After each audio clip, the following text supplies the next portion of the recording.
Tidak terasa, kita sudah memasuki minggu kedua bulan Februari di tahun kemenangan besar.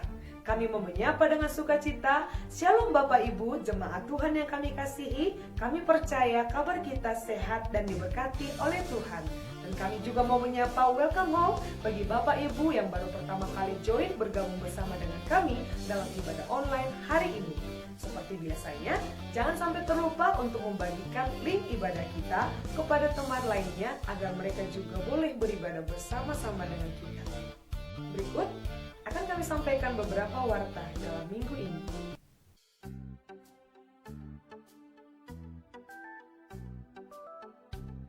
Shalom Bapak Ibu, senang rasanya bisa menyapa kembali Bapak Ibu. Kiranya Tuhan selalu menyertai setiap langkah kita dan mengalami tahun kemenangan besar.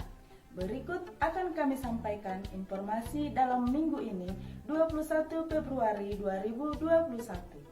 Kami mengucapkan terima kasih banyak kepada Bapak Pendeta Samuel Pakpahan yang akan menyampaikan firman Tuhan, dan kami mengingatkan kembali agar kita melakukan setiap firman Tuhan yang sudah kita dengar. Kiranya Pendeta Bapak Samuel Pakpahan semakin dipakai luar biasa oleh Tuhan.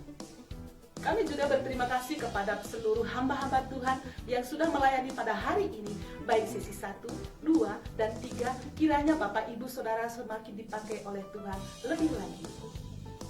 Baptisan selam akan diadakan pada hari Jumat 26 Februari 2021. Bagi Bapak Ibu yang rindu untuk dibaptis selam, silakan mengisi formulir baptisan selam dengan lengkap dan mengembalikannya kepada sekretariat. Bagi seluruh jemaat yang membutuhkan doa atau kunjungan dari gereja, silahkan menghubungi Ibu Diakonis Riahta Ginting di nomor 0852 7617 0282 agar tim visitasi dapat mengunjungi Bapak Ibu. Bagi Bapak Ibu pemuda-pemudi yang rindu melayani di bidang musik, WL, dan multimedia, silakan menghubungi Diakonis Bernika Hareva di nomor 0812 6072 7010. Lowongan kerja.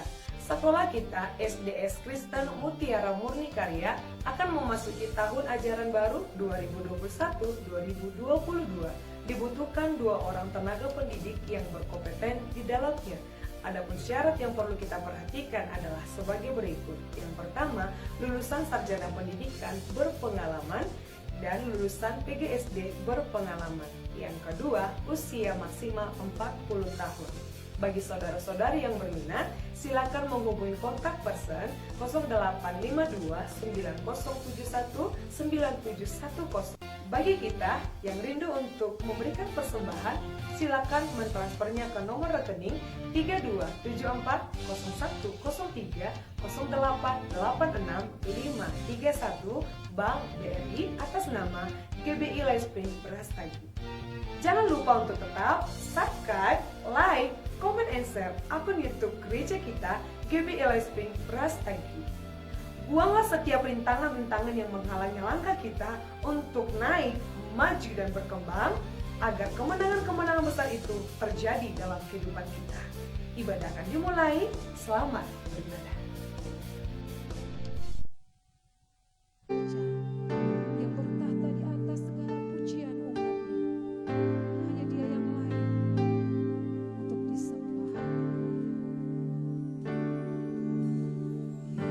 Yesus, ku cinta Kau, ku tinggikan, ku agungkan.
setiap pergumulan dan masalah dalam hidup kami. Kami mau berlari kepadamu Tuhan. Kami temukan segalanya di dalam hadirat-Mu. Karena Kau sahabat terdekat dalam hidup kami, yang mengerti dan memahami seluruh hidup kami. Terima kasih Tuhan. Terima kasih Tuhan Yesus. Kami mau katakan Kaulah kekasih jiwa kami.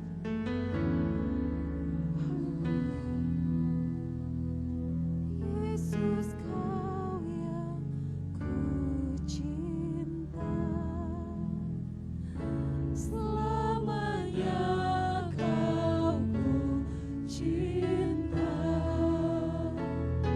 sampai akhir nafas hidupku. Yesus, Kau kekasih jiwaku.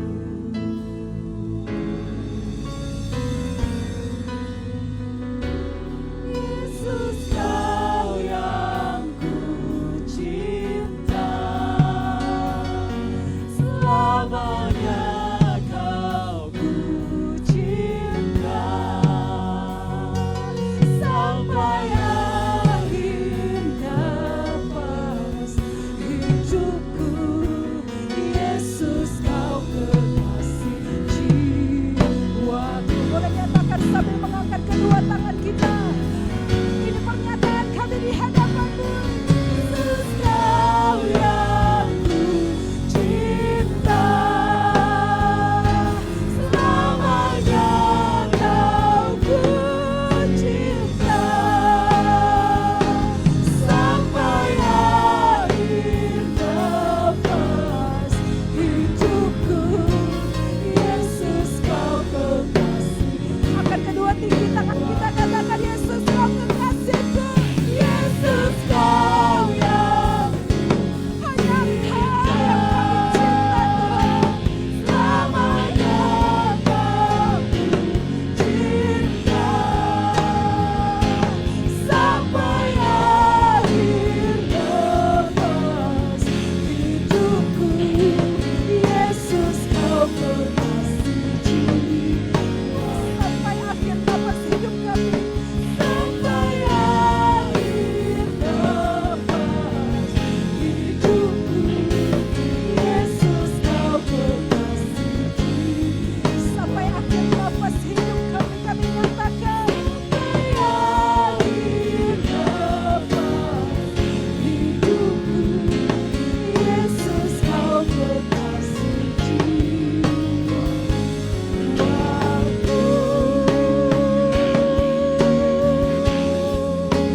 Beri tepuk tangan yang paling meriah di hadapan Tuhan Allah kita. Haleluya. Ku tinggikan Engkau Tuhan, melebihi segalanya, lebih dalam ku menyembah,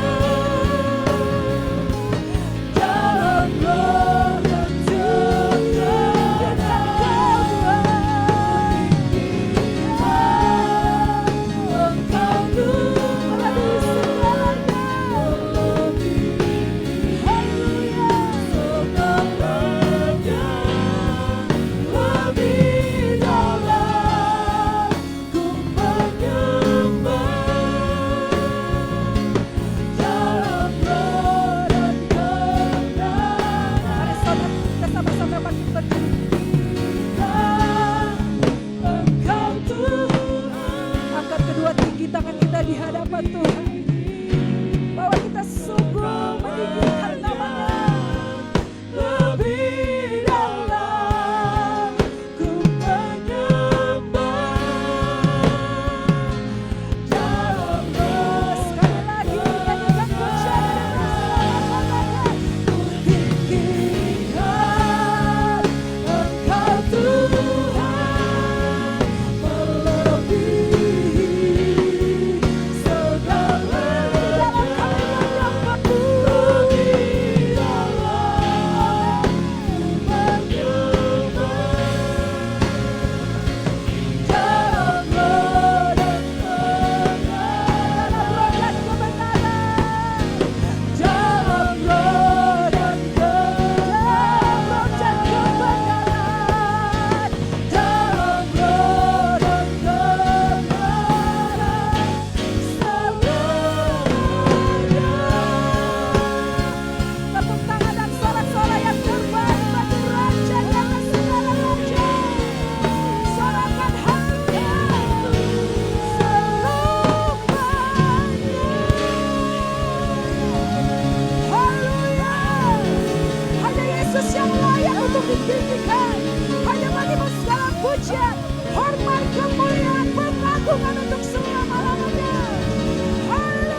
telah hadir di tengah-tengah kita. Hadiratnya memberikan sukacita, memberikan damai yang melimpah di dalam hidup kita. Yang percaya katakan amin. Haleluya. Sebab Tuhan Allah yang memberikan sukacita yang melimpah-limpah di tengah kita. Kita mau nyanyikan pujian ini di hadapan Tuhan. Terima sukacita surga.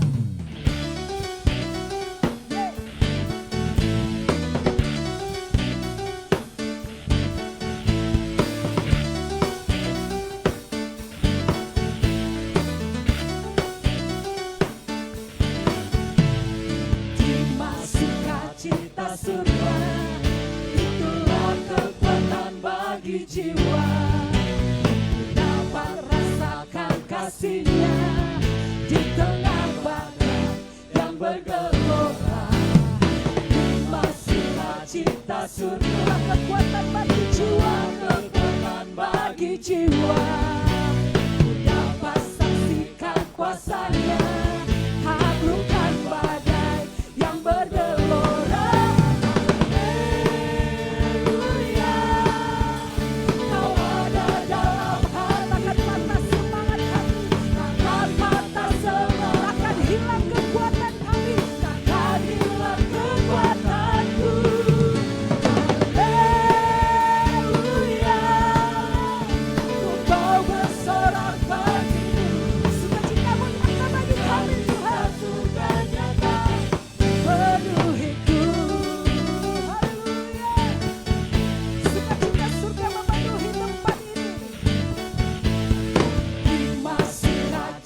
Surga, itulah kekuatan bagi jiwa. Dapat rasakan kasih-Nya di tengah badai yang bergelora. Terima sukacita surga, itulah kekuatan bagi jiwa. Dapat saksikan kuasa setiap badai yang bergelora, yang bergelora.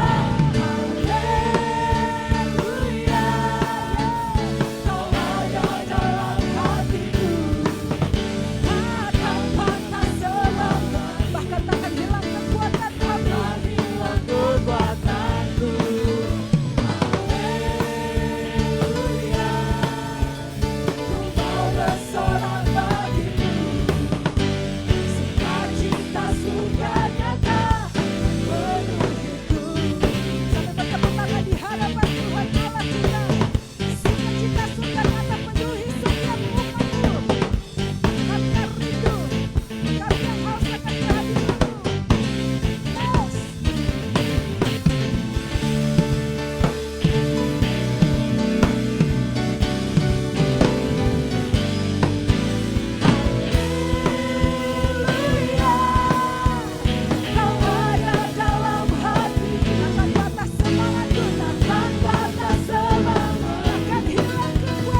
Mari duduk saudaraku yang dikasihi oleh Tuhan.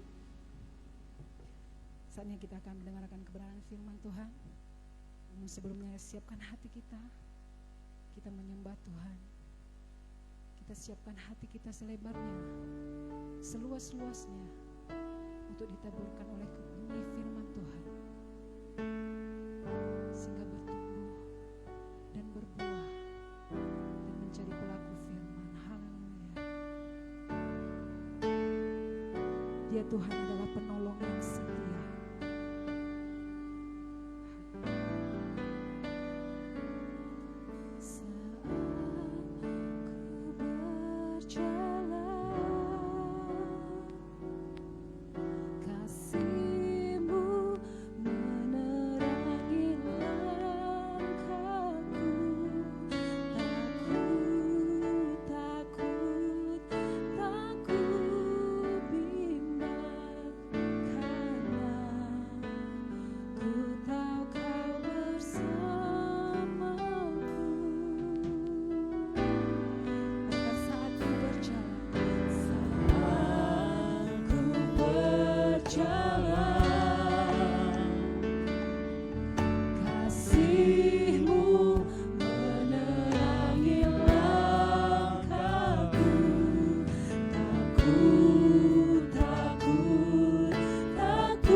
anugerah, kasih setia, kemurahan. Kami siapkan hati kami. Kami rindu Tuhan berbicara bagi kami.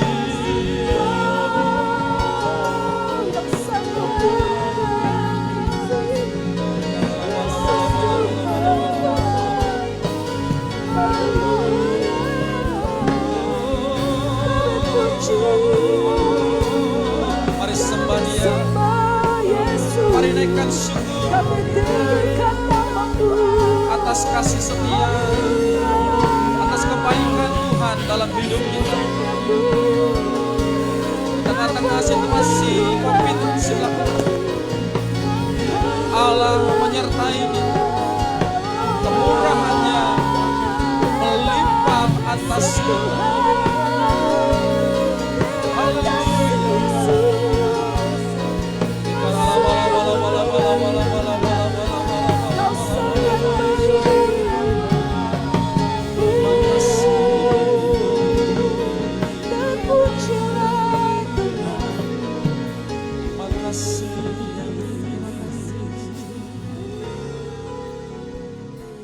Bapa di sorga, kami bersyukur buat kebaikan dan kemurahan Tuhan dalam hidup kami.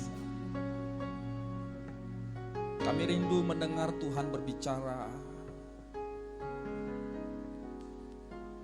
Tuhan, sampaikan isi hati-Mu.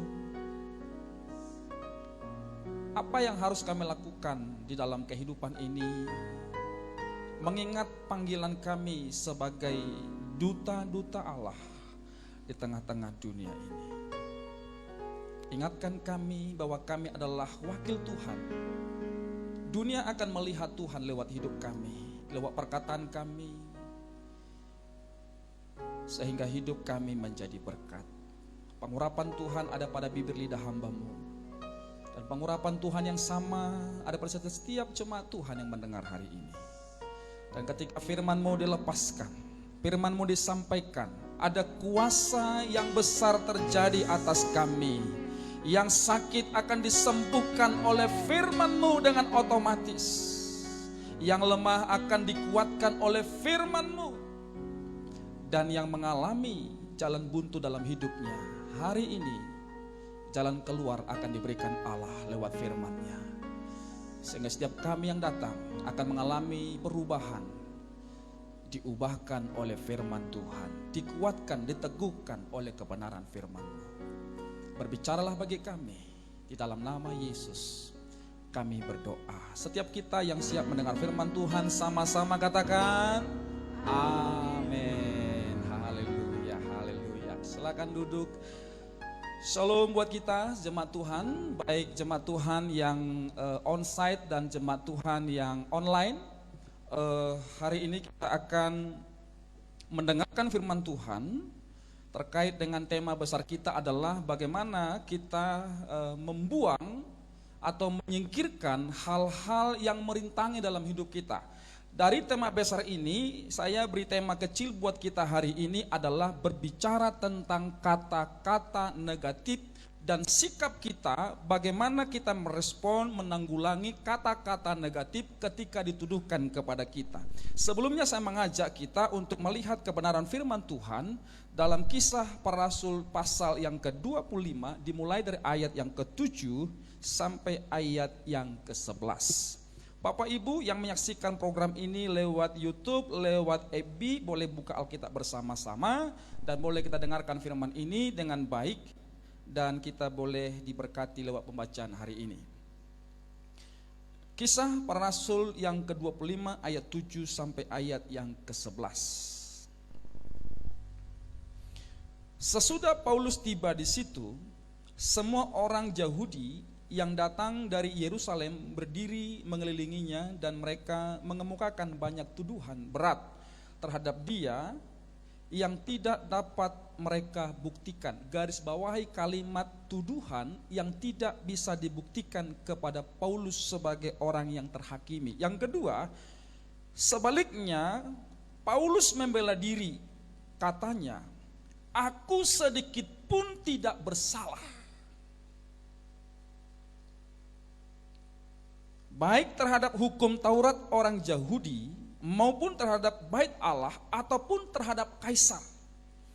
Yang kedua, di ayat 9 dia berkata, tetapi Festus yang hendak mengambil hati orang Yahudi menjawab Paulus katanya, apakah engkau bersedia pergi ke Yerusalem supaya engkau dihakimi di sana di hadapanku tentang perkara ini? Saudara perhatikan ayat 10 bagaimana Paulus memberi jawaban, tetapi Paulus berkata, aku sekarang berdiri di sini di hadapan pengadilan Kaisar dan disinilah aku harus dihakimi. Seperti engkau sendiri tahu benar-benar sedikit pun aku tidak berbuat salah terhadap orang Yahudi. Perhatikan baik, kalimat ini adalah sebagai korelasi daripada ayat yang ketujuh bahwa Paulus tidak terbukti bersalah dan tidak ditemukan kesalahan. Ayat 11 sebagai ayat terakhir, jadi jika aku benar-benar bersalah kata Paulus dan berbuat sesuatu kejahatan yang setimpal dengan hukuman mati, garis bawahi yang ketiga sesuai dengan hukuman mati, Paulus bilang aku rela mati. Tetapi kata Paulus, jika apa yang mereka tuduhkan itu terhadap aku ternyata tidak benar, tidak ada seorang pun yang berhak menyerahkan aku sebagai suatu anugerah kepada mereka.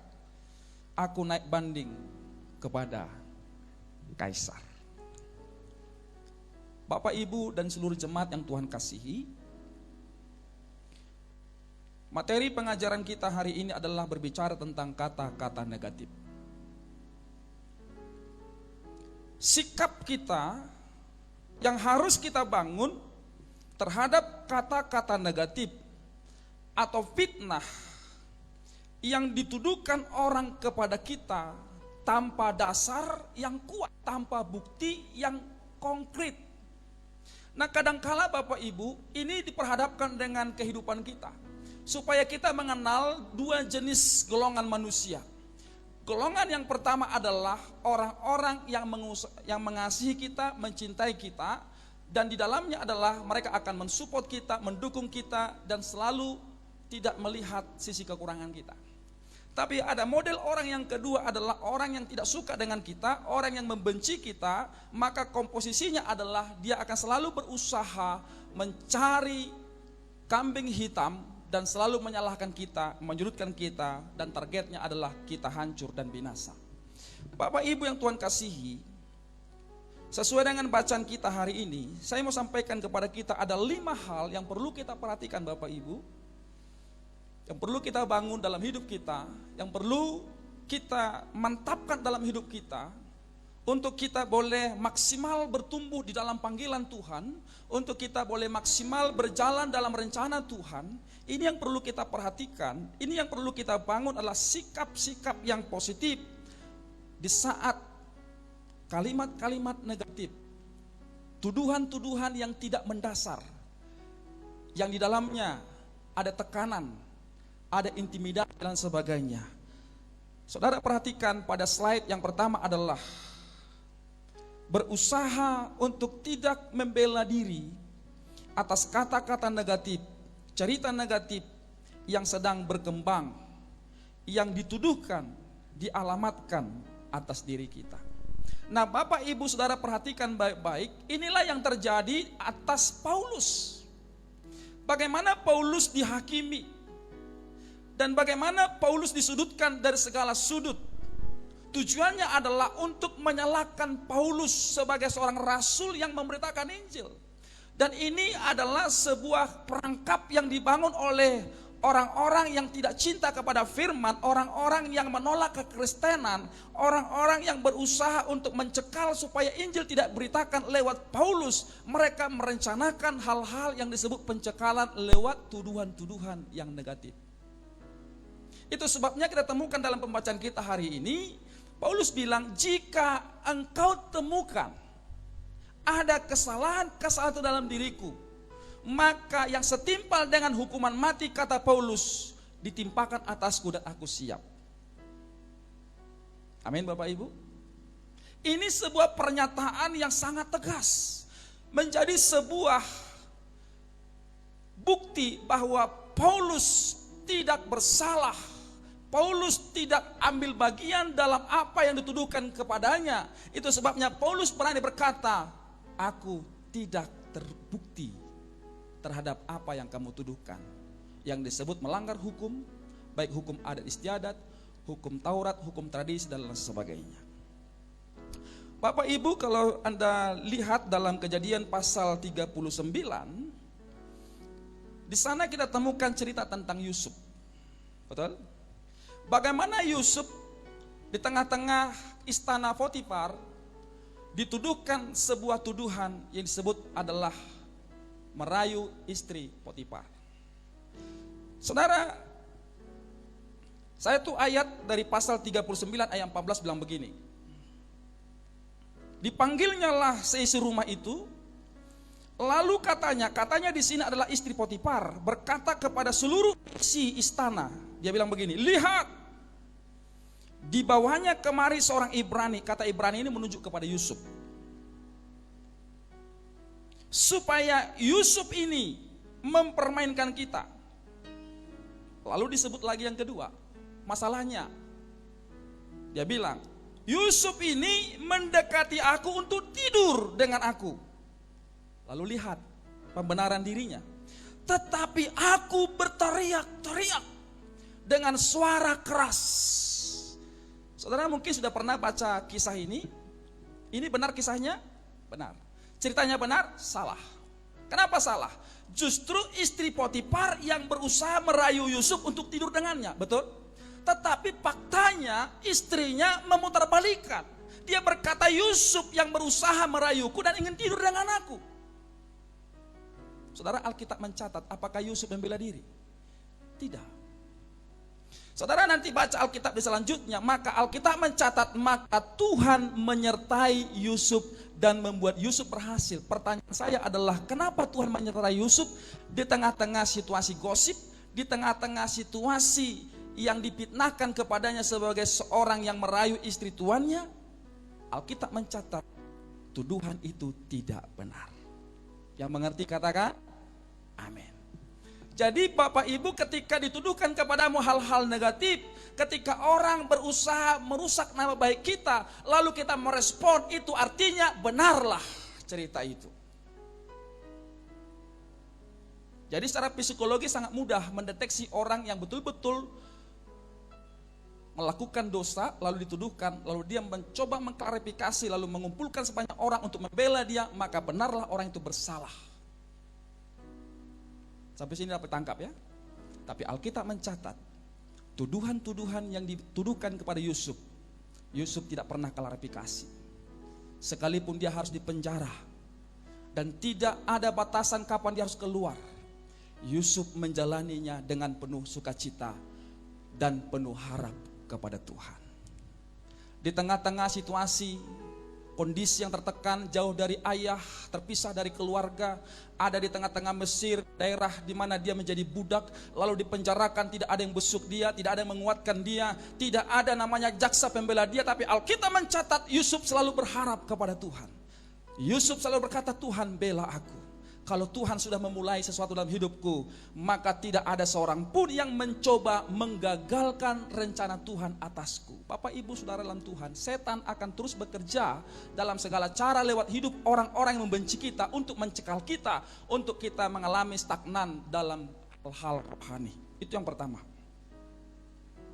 Yang kedua, sikap yang harus kita bangun di saat kalimat-kalimat negatif atau orang-orang yang tidak suka dengan kita menyerang kita dengan kata negatif, dengan tindakan-tindakan yang tidak manusiawi. Yang kedua adalah memelihara pikiran tetap positif tentang ucapan diri sendiri dan bukan terhadap omongan negatif orang lain yang berkembang dengan baik tentang kita. Itu sebabnya Paulus menulis dalam Filipi pasal 4 ayat 8, dia berkata begini, jadi akhirnya saudara-saudara, semua yang baik, semua yang benar, semua yang mulia, semua yang adil, semua yang suci, semua yang manis, semua yang sedap didengar, semua yang disebut kebajikan dan patut dipuji, pikirkanlah semuanya itu. Paulus menekankan kepada jemaat di Filipi supaya kita terhindar dari pola penggiringan. Dengar baik-baik. Pola penggiringan dunia dan penggeseran dunia dari jalur kebenaran kepada jalur dosa. Hal yang pertama kita pastikan adalah komposisi otak kita ini harus kita isi dengan hal-hal yang baik. Yang setuju katakan amin.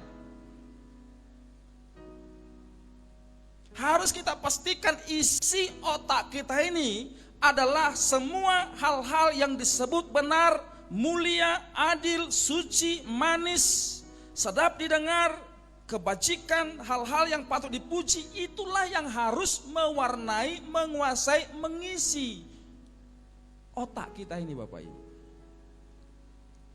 Jadi ketika hal-hal negatif dicoba dituduhkan kepada kita, maka hal-hal yang positif dalam pikiran kita akan menolak. Karena itu jadi vaksin. Sampainya dapat tangkap. Tapi kalau dalam pikiran kita ada hal-hal negatif, lalu masuk hal-hal negatif, dia akan respon. Dia akan terjadi kerjasama. Karena sama, di dalam sama, di luar sama, connect dia. Tapi kalau di sini Bapak Ibu, hal-hal yang disebut kebaikan, kebenaran, hal-hal mulia, yaitu pikiran Kristus, maka ketika orang bicara miring kepada kita, ketika orang menggosip kita, kepada orang-orang yang tidak setuju dengan kita, mencoba menghancurkan hidup kita, maka pikiran ini akan menyelamatkan kita. Haleluya. Ini yang perlu kita bangun dan perhatikan. Itu sebabnya kalau kita masih ingat lagu sekolah minggu, baca kitab suci, doa tiap hari. Kalau mau bertumbuh dalam iman, bertumbuh di dalam karakter Kristus. Tidak ada cara lain. Sebanyak apapun buku-buku kita baca, itu tidak sama dengan Alkitab. Kenapa? Karena Alkitab adalah ilmu dari segala ilmu tentang Tuhan. Sedangkan buku-buku teologi adalah buku yang ditulis berdasarkan ayat-ayat Alkitab. Itu hanya 0%. Tapi kalau kita baca langsung ini Bapak Ibu, maka seutuhnya apa yang disebut kebaikan, kemurahan, dan kasih setia Tuhan, ini akan tertuang dalam pikiran kita. Itu sebabnya Bapak Ibu, saya mendorong kita untuk memberikan waktu kita 1 jam setiap hari baca Alkitab. Saya sampai hari ini sudah jadi hamba Tuhan kurang lebih 20 tahun. Setiap hari saya harus baca Alkitab minimal 2 pasal. Kenapa? Karena saya tahu pikiran ini Bapak Ibu sangat respon kepada hal-hal negatif. Dia tidak suka kepada hal-hal baik. Kenapa? Karena memang itu dari sononya. Itulah bagian daripada Kejadian pasal 3, upah dosa. Upah dosa itu adalah manusia kehilangan identitas Tuhan. Itu sebabnya kita berusaha mengembalikan identitas Tuhan dalam hidup kita, DNA Tuhan dalam hidup kita lewat iman, lewat pembacaan Alkitab. Saya sebagai hamba Tuhan pun tidak punya kuasa tanpa pembacaan Alkitab sampai hari ini. Dalam 1 bulan saya harus habiskan minimal 1 buku teologi untuk saya baca, untuk menambah pengetahuan tentang Tuhan dan lainnya. Haleluya. Yang ketiga, sikap yang ketiga yang harus kita kembangkan adalah sesuai dengan Filipi pasal yang ketiga ayat 8, fokus pada tujuan dan panggilan Tuhan yang mendasari kita terlibat dalam tim kerja pelayanan dan bukan berfokus pada masalah atau fitnah yang sedang berkembang yang dituduhkan kepada kita. Paulus bilang dalam Filipi pasal 3:8, Paulus bilang, malahan dalam segala sesuatu kuanggap rugi karena pengenalan akan Kristus Yesus Tuhanku lebih mulia daripada semuanya. Oleh karena dialah aku telah melepaskan semuanya itu dan menganggapnya sampah supaya aku memperoleh Kristus. Bapak Ibu, ketika Tuhan izinkan masalah-masalah itu timbul dari orang-orang yang tidak menyukai kita, ingat bahwa itu adalah seizin Tuhan. Beda dengan orang memojokkan kita, orang menghakimi kita, oleh karena ulah kita, oleh karena perbuatan kesalahan kita, saudara perhatikan baik-baik, tidak ada pembelaan Tuhan di situ. Itu bedanya.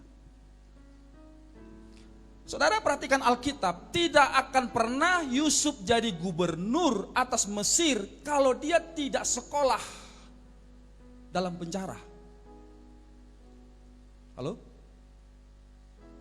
Tidak ada namanya promosi jabatan kepada Sadrak, Mesak, dan Abednego kalau mereka tidak lulus dalam dapur perapian yang dipanaskan 7 kali lipat. Tidak akan ada namanya promosi kepada Daniel kalau dia tidak lulus dari santapan singa buas dalam sebuah gua.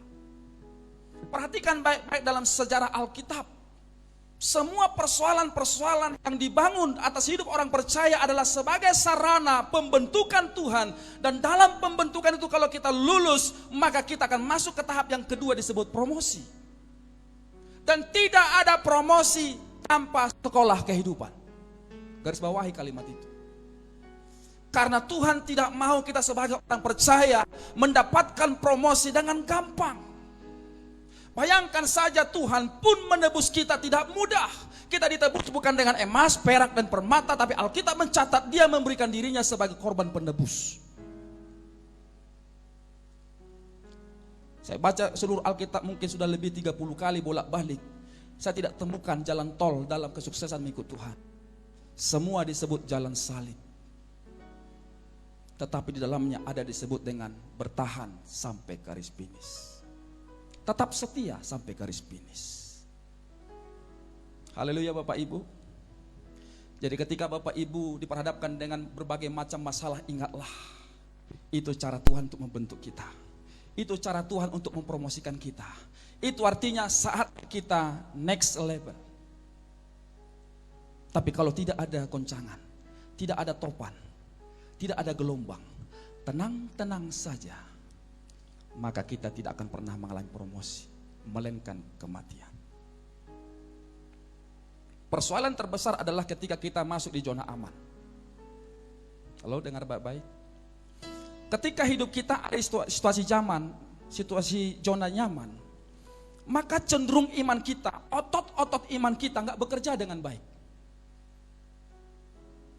Hubungan kita dengan Tuhan tidak akan terbangun dengan baik.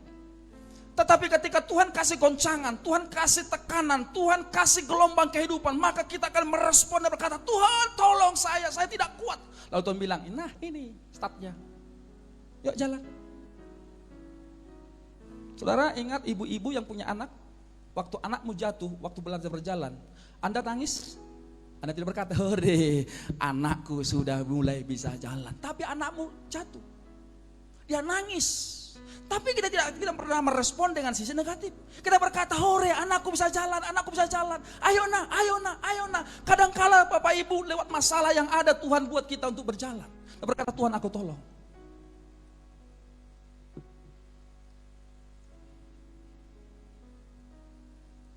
Jadi semua persoalan yang ada adalah dalam rangka Tuhan membentuk kita untuk menjadi seperti yang Tuhan inginkan. Kalau hidup kita belum menjadi seperti dia, dibentuk lagi.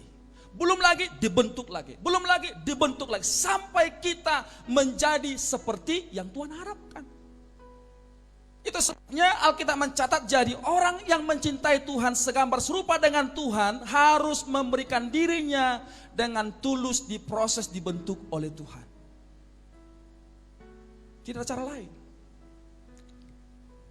Bapak Ibu, apa bedanya Kristen tanpa pengalaman? Kristen tanpa pengalaman itu namanya Kristen filsafat. Artinya dia tahu tentang Tuhan. Dia bisa ceritakan A sampai Z. Dia bisa khotbah dengan baik. Dia bisa mengajar Tuhan dengan baik. Tapi tidak punya pengalaman, itu namanya Kristen filsafat. Hati-hati. Antara filsafat dengan Alkitab itu beda tipis. Kristen yang sesungguhnya adalah orang yang berpengalaman dengan Tuhan. Pertanyaan saya adalah, Anda di usia 40 jadi orang Kristen, usia 50 jadi orang Kristen, pengalaman apa yang Anda alami sebagai bentuk intervensi Tuhan untuk membentuk hidup kita seperti yang Dia mau? Ini harus menjadi sebuah pertanyaan untuk mengantar kita masuk dalam rencana Tuhan. Supaya digenapi Wahyu 3 ayat 19 berkata, barang siapa kukasihi ku tegur. Kata tegur di situ dipakai kata ku bentuk.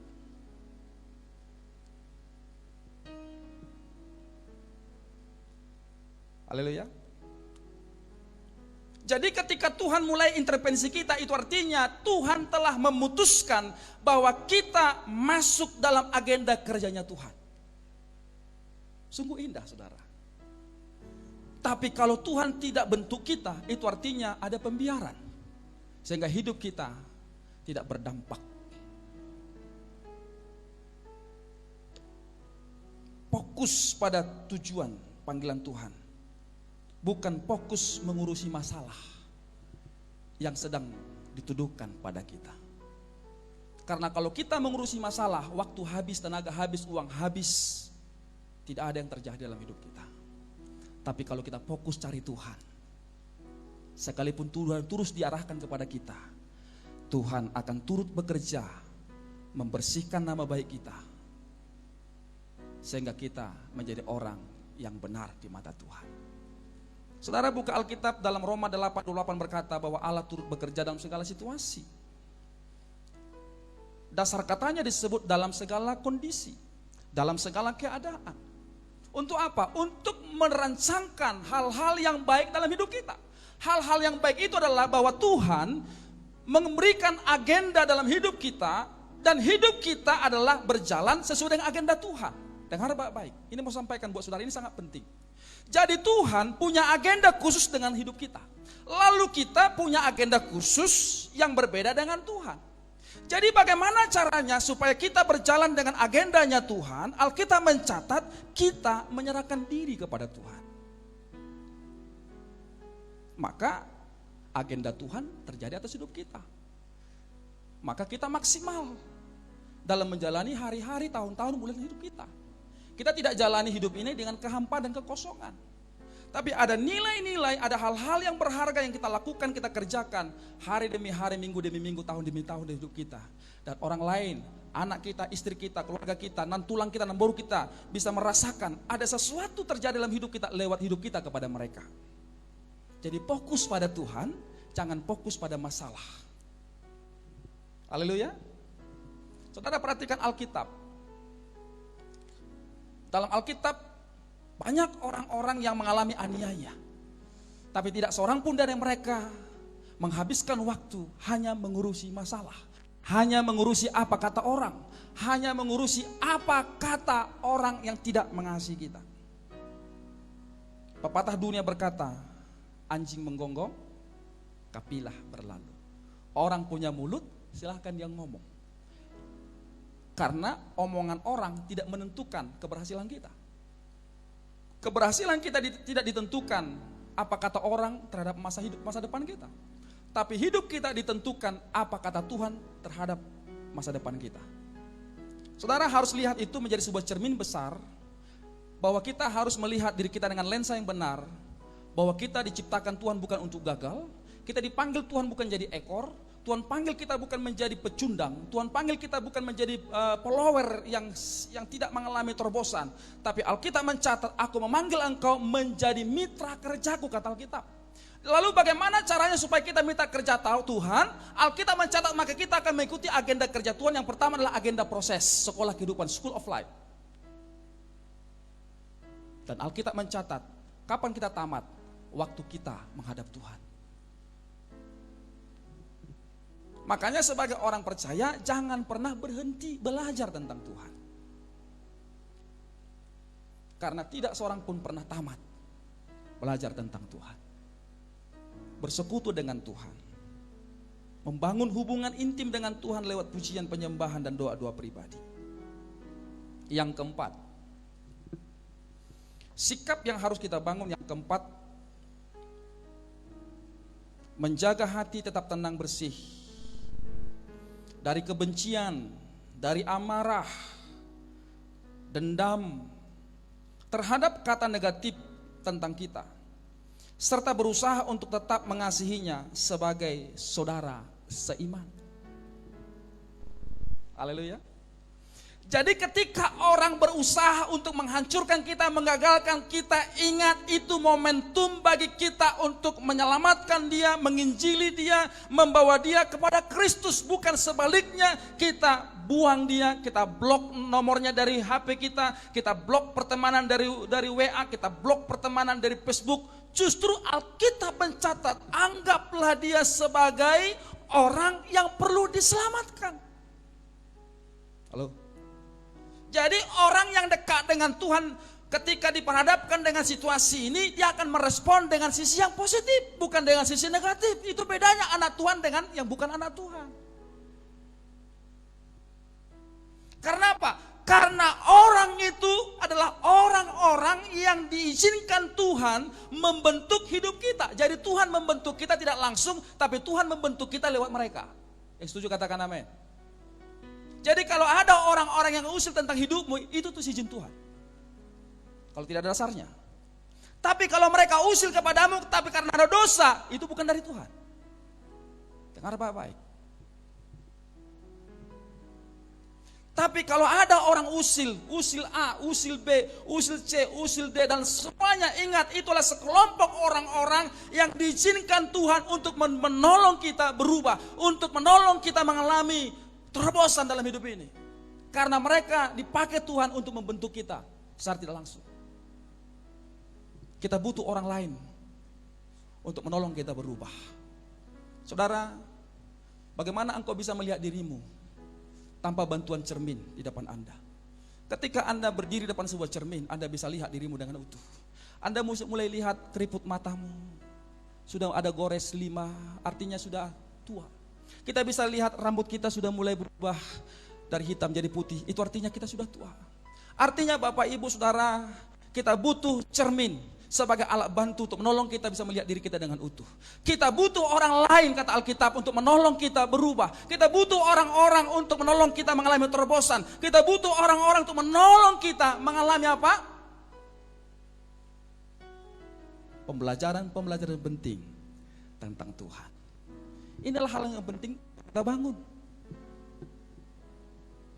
Jadi ketika mereka usil dengan kita, sirik dengan kita, ingat, mereka adalah orang-orang yang perlu diselamatkan. Berikan Injil kepada mereka, bawa mereka kepada Kristus. Catat nama mereka setiap hari. Doakan, Alkitab bilang begini, doakan mereka, bawa mereka kepada Kristus. Ini sikap yang benar sebagai respon kita dalam menyikapi hal-hal negatif. Yang terakhir Bapak Ibu, haleluya. Yang terakhir, bersukacita dan berjiwa besar, karena persoalan akan berlalu dan kebenaran Tuhan akan muncul seperti fajar di pagi hari. Filipi 4 ayat 4 berkata, bersukacitalah senantiasa dalam Tuhan. Sekali lagi kukatakan, bersukacitalah. Saudara temukan ayat ini, ketika ayat ini ditulis, keadaan jemaat di Filipi sedang mengalami aniaya besar. Dan aniaya besar itu bukan datang dari luar orang percaya, dengar baik-baik. Tapi datang dari tengah-tengah orang percaya, yang merasa dirinya lebih rohani di antara yang lain. Ini masalah. Ketika kita melihat diri kita lebih rohani, lebih baik, lebih oke dari orang lain, ingat, kita akan menjadi seorang yang suka mengkritik dan menuduh dan menjas. Paulus bilang, bersukacitalah dalam segala situasi. Saya temukan Alkitab dalam kitab Ayub. Waktu Ayub kehilangan harta, kambing domba, disertai dengan meninggalnya anak laki-laki dan anak perempuan. Istrinya berkata kepada Ayub, apakah engkau masih bertahan mengasihi Tuhan Allahmu? Apa kata istrinya? Mate maho Ayub. Matilah kau.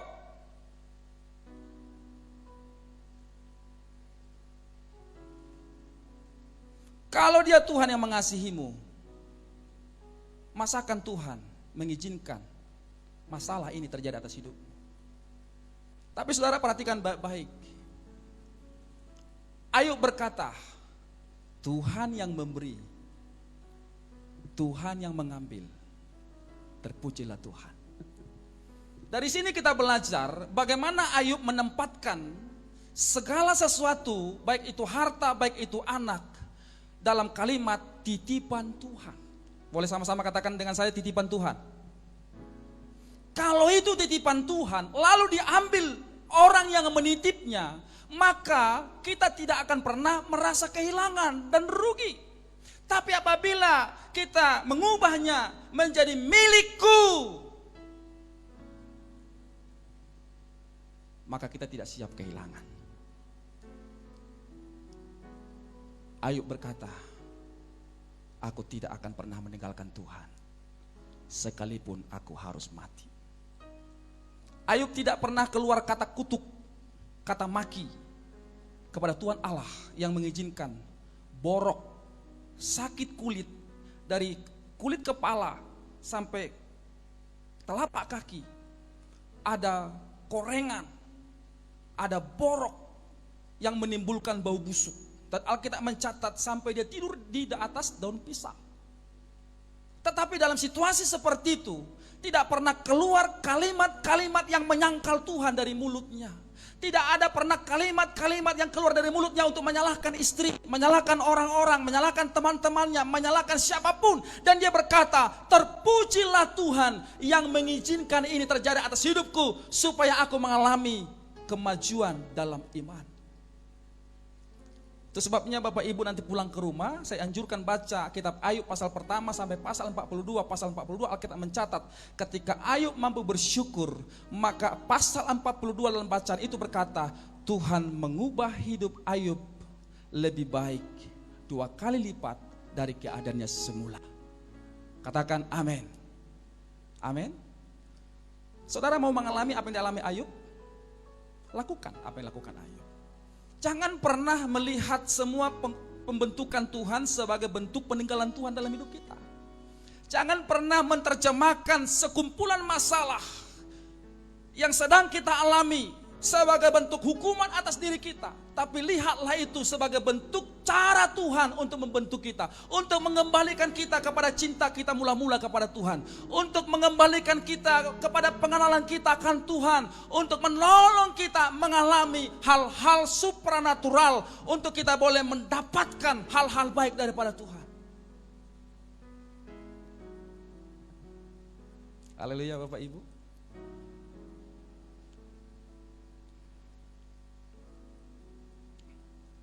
1 Korintus 10:13 berkata, pencobaan-pencobaan yang kamu alami ialah pencobaan biasa.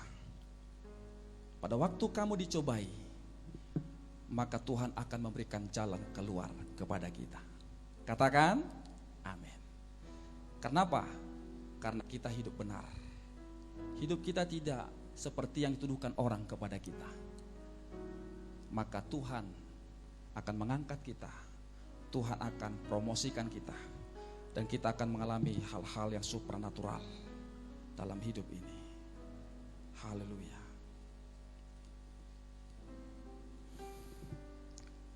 Kiranya Tuhan menolong dan memberkati kita sekalian, dan saya undang kita semua untuk bangkit berdiri. Kita akan menyembah Tuhan, kita akan mengalami perjumpaan dengan Tuhan hari ini. Haleluya, haleluya, haleluya, haleluya. Aku mengasihi Engkau Yesus. Berapa banyak di antara Bapak Ibu yang hadir hari ini yang berkomitmen terus mencintai Tuhan di tengah-tengah situasi kondisi yang tidak stabil. Berapa banyak di antara Bapak Ibu yang hadir hari ini, baik pemirsa yang menyaksikan tayangan ini, yang bersedia merespon, menyikapi hal-hal negatif dengan sisi positif dalam hidup kita, yang dituduhkan orang kepada kita tanpa sebab, tanpa dasar. Temukan dalam Alkitab Semua itu dialami oleh orang-orang yang dekat dengan Tuhan. Kadangkala sebelum kita sampai kepada jenjang maksimal dalam Tuhan, orang menertawakan kita, orang meragukan kita, orang memandang kita sebelah mata. Tetapi ketika kita sampai pada tujuan Tuhan, menjadi seperti apa yang Tuhan bilang, maka orang akan berkata, sungguh orang ini adalah anak Tuhan. Bapak Ibu yang Tuhan kasihi, saudara temukan dalam Alkitab pada pembacaan kita pasal ke-40, 41, 42, ketika saudara-saudara Yusuf datang ke Mesir untuk membeli gandum. Alkitab mencatat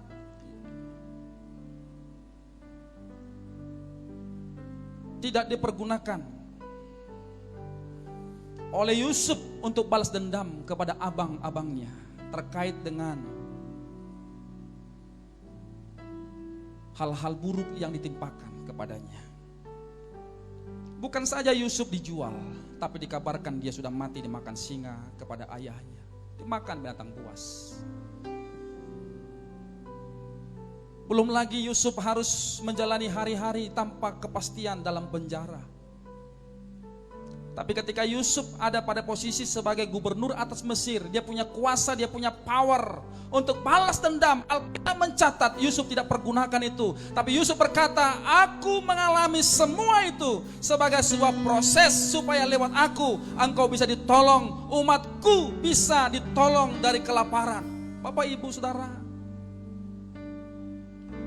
inilah sikap yang harus kita bangun hari ini. Mungkin abang kita, adik kita, bapak udah kita, tulang kita pernah melakukan hal yang sama. Mungkin kita pernah ditipu. Di saat kita minta tolong, kita gak pernah diberikan bantuan. Tapi di saat engkau sukses, orang-orang yang dahulu pernah menyakitimu diperhadapkan denganmu, apakah engkau merespon seperti Yusuf? Kau berkata, semua itu adalah izin Tuhan untuk membentukku. Dan bukan kamu yang menghukum aku, tapi supaya rencana Tuhan digenapi dalam hidupku. Haleluya, angkat tanganmu dan naikkan pujian ini. Bersama-sama kita berdoa kepada Tuhan. Aku mengasihi Engkau Yesus dengan segenap hatiku. Aku mengasihi Engkau Yesus dengan segenap jiwa. Sekali lagi dari awal dengan sungguh-sungguh, mari angkat kedua tanganmu. Aku mengasihi. Berapa besar, seberapa dalam engkau mencintai Tuhan di atas segalanya. Jangan fokus kepada situasi sulit. Jangan fokus kepada kata-kata negatif orang terhadap kita. Tapi fokuslah kepada panggilan Tuhan. Fokuslah kepada rencana Tuhan yang sedang berlangsung dalam hidup kita. Renungkan firman. Renungkan setiap perkataan Tuhan tentang hidup kita. Engkau tahu ya Tuhan, tujuan hidupku hanyalah untuk menyenangkan hatimu.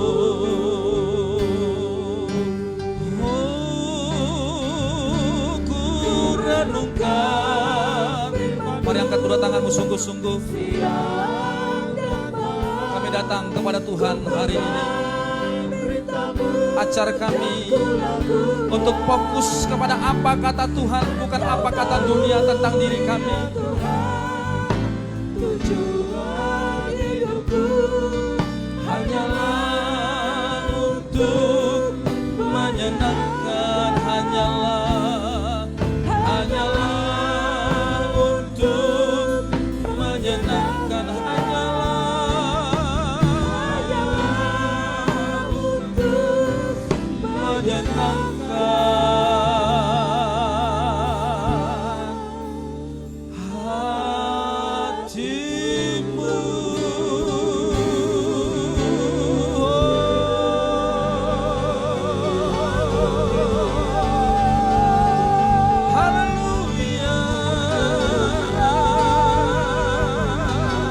Mari sembah Dia.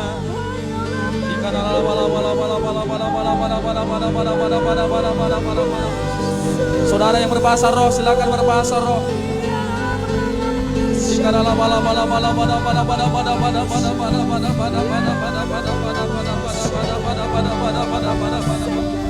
Saudara yang mau terbuka dengan Tuhan, terbukalah.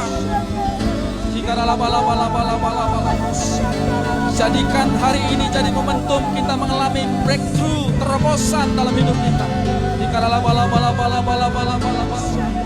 Hari ini kita komitmen untuk mengakhiri kekristenan filsafat kita. Kita mau menjadi orang Kristen yang berpengalaman dengan Tuhan.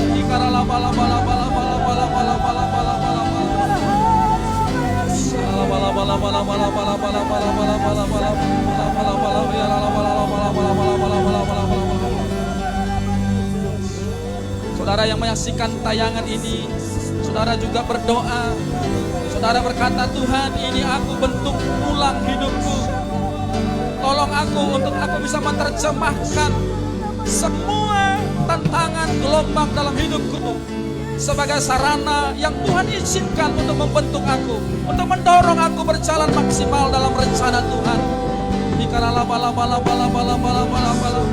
Mari raih tangan Tuhan, berkata, Tuhan tolong aku. Aku mau maksimal dalam roh. Aku mau maksimal melayani pekerjaan Tuhan. Aku tidak mau mengalami kemunduran dalam hidupku. Mari singkirkan semua penghalang-penghalang yang membuat engkau tidak mengalami terobosan, yang membuat engkau tidak mengalami promosi, hal-hal baik, hal-hal besar, hal-hal indah daripada Tuhan.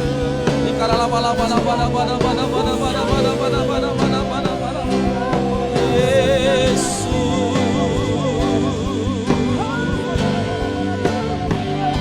bentuk kami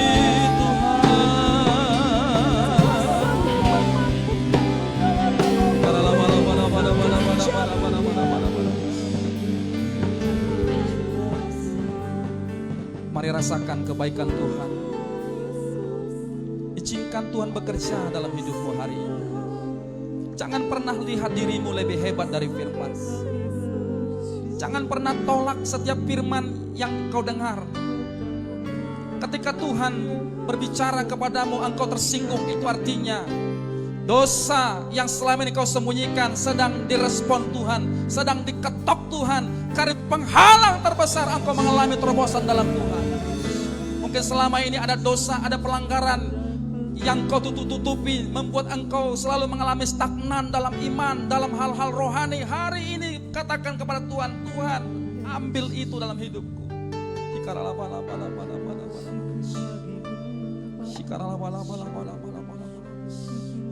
Selama ini ada motivasi salah dalam hidupmu dalam ikut Tuhan, hari ini bereskan dengan Tuhan. Di hadapan Tuhan tidak ada yang pintar. Di hadapan Tuhan tidak ada yang berpengalaman. Kita butuh Tuhan. Tanpa Tuhan kita akan binasa.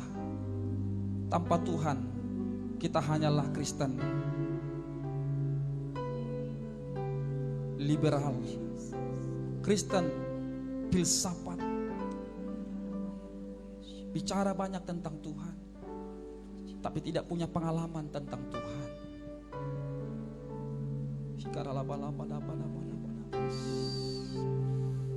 Saya akan berdoa untuk Bapak Ibu sebagai sahabat buat Bapak Ibu. Mari angkat kedua tanganmu kepada Tuhan. Bapak Ibu yang menyaksikan ibadah ini di rumah, di kantor, dimanapun engkau berada hari ini, angkat tanganmu. Sebagai bentuk kita berserah kepada Tuhan. Sebagai bentuk hari ini kita akan mengalami terobosan hebat dari Tuhan. Sebagai bentuk respon kita kepada firman yang disampaikan hari ini kepada kita. Dengar baik-baik, bukan hanya engkau yang ditegur Tuhan, saya pun ditegur Tuhan lewat firman ini. Mari kita sama-sama mengalami terobosan dengan Tuhan. Angkat tanganmu. Bapakku berdoa untuk setiap tangan-tangan yang terangkat hari ini. Tolong mereka untuk mengalami kemajuan dalam iman. Tolong mereka Tuhan untuk menemukan solusi dalam hidup mereka. Aku berdoa turunlah kasih karunia, hikmat dan kuasa untuk menolong engkau membereskan hidupmu, membereskan masa lalumu, membereskan hal-hal yang membuat engkau mengalami stagnan dalam Tuhan. Kekuatan daripada Tuhan turun atasmu di dalam nama Yesus. Tuhan peluk mereka, dekat mereka, bahwa hidup mereka ada dalam rencana Tuhan.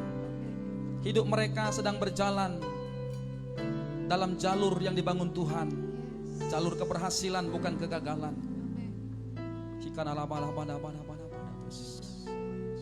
Yang lemah, terimalah kekuatan baru daripada Tuhan. Engkau yang mengalami sakit fisik, terimalah kesembuhan dalam nama Yesus. Firman yang kau dengar hari ini menyembuhkanmu dalam nama Yesus. Karena engkau berhak menerima kesembuhan, karena engkau anak Allah. Yang mengalami jalan buntu dalam hidupmu, baik dalam ekonomi, baik dalam hal-hal lain, hari ini terbukalah bagimu pintu-pintu berkat yang baru. Terbukalah bagimu mata air yang baru dan baik. Dan terbukalah bagimu dan dibukakan Tuhanlah bagimu jalan kehidupan. Yang membutuhkan jodoh, pendamping hidup, Tuhan pertemukan. Yang membutuhkan pekerjaan, Tuhan tolong. Yang membutuhkan rumah, Tuhan tolong. Yang membutuhkan kuasa untuk tetap maksimal di tengah-tengah COVID-19, dijauhkan dari penyakit sampar, dijauhkan dari penyakit yang mematikan. Karena Tuhan menolong engkau. Terima kasih Tuhan. Terima kasih Yesus. Mari tundukkan kepala kita. Kita akan masuk dalam doa syafaat. Bapa, kami mohon, biarlah damai sejahtera Tuhan turun atas kota kami. Damai sejahtera Tuhan turun atas bangsa kami. Takut akan Tuhan ada pada bangsa kami. Damai sejahtera Tuhan ada pada Kabupaten Tanah Karo di dalam nama Yesus. Tuhan pulihkan ekonomi Tanah Karo dalam nama Yesus. Biarlah kekristenan boleh bertumbuh subur atas Tanah Karo. Berkati pemerintah kami Tuhan, baik tingkat pusat Pak Jokowi dengan Ma'ruf, gubernur kami Tuhan Pak Edi, bahkan bupati kami Tanah Karo Tuhan berkati, bahkan bupati terpilih. Bapak, kami juga berdoa untuk pengembalaan daripada Pendeta Ruben Yonatan Silalahi. Tuhan juga berkati, pakai hambamu dengan luar biasa dan hebat dan dahsyat. Tambahkan kuasa, urapan dan hikmat double dalam hidupnya Tuhan, untuk memimpin dan mengembangkan gerejamu dalam rangka menjangkau jiwa atas Tanah Karo ini, sehingga gereja ini menjadi gereja pemuritan dan gereja pengutusan. Berkati Ibu Pendeta Ruben sebagai ibu atas jemaat, menjadi istri yang baik atas suami, menjadi ibu yang baik atas anak-anak yang Tuhan titipkan dalam pernikahan mereka. Berkati Tuhan seluruh tim pengerja yang setia terlibat dalam kepengurusan gereja ini, sehingga gereja ini terus maju berkembang dengan baik, menjadi gereja yang sehat, gereja yang kuat, gereja yang berdampak dan memberikan pengaruh yang luar biasa atas Indonesia, khususnya atas Tanah Karo. Berkati semua program-program yang telah disusun atas gereja ini, sehingga semua berjalan sesuai dengan kehendak Tuhan. Seluruh jemaat yang hadir kiranya Tuhan memberkati. Tangan-tangan yang sudah terulur hari ini Tuhan, yang akan mengembalikan persepuluhan, ucapan syukur, persembahan kolektor, janji-janji iman, Tuhan tolong. Setiap tangan-tangan yang terulur Tuhan berkati berlipat kali ganda. Biarlah benih-benih yang mereka tanam boleh bertumbuh dan berbuah berlipat kali ganda sesuai dengan berkat Tuhan atas mereka.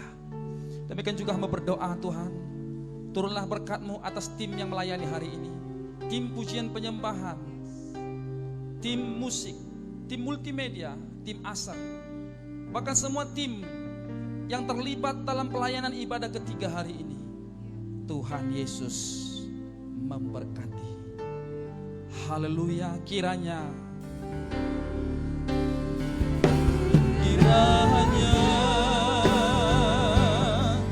Engkau memberkati aku berlimpah-limpah dan memperluas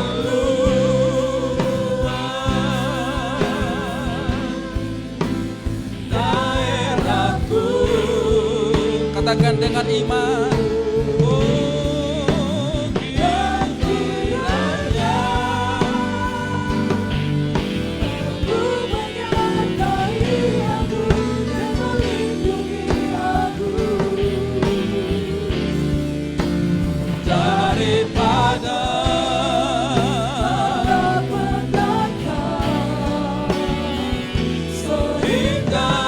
Kesakitan tidak menimpa aku.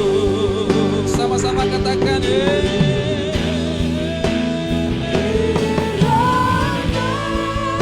kiranya damai sejahtera, kasih setia, rahmat yang berlimpah menyertai hidup kita, langkah keberhasilan.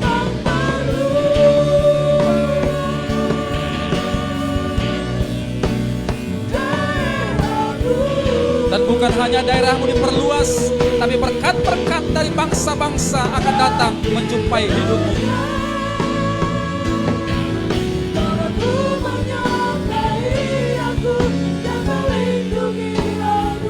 Dari mana saudara akan dilindungi, diproteksi, dijaga Tuhan?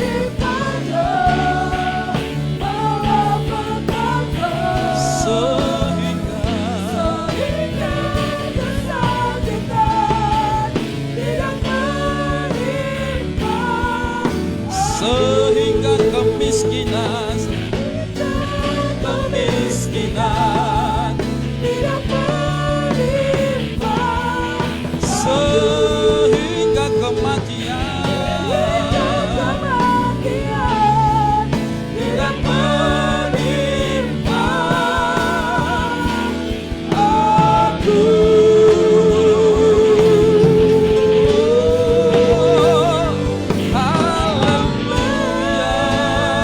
Berikan tepuk tangan yang terbaik sebagai ucapan syukur. Katakan Yesus pas.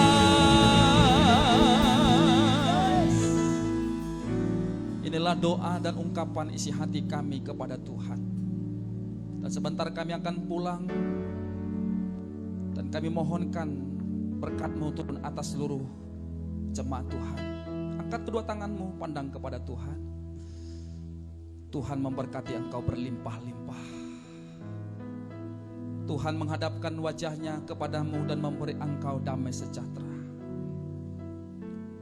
Tuhan menyertai engkau dan memberi engkau kasih karunia, damai sejahtera dan anugerah dari Allah Bapa, serta kasih dan pengampunan cinta dari Tuhan Yesus, dan rahmat persekutuan yang manis dari Allah Roh Kudus menyertai hidup kita, keuangan kita, kesehatan kita, keluarga kita, hari esok sampai Maranatha.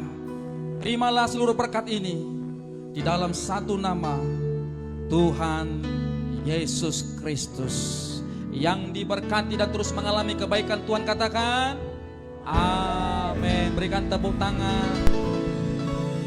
Selamat sore, Tuhan Yesus memberkati. Shalom. Jika Bapak Ibu terberkati lewat ibadah online hari ini, jangan sampai lupa bagikanlah link ibadah kepada teman yang lainnya agar mereka juga terberkati. Sampai jumpa dalam ibadah online minggu depan. Tuhan Yesus memberkati. Shalom.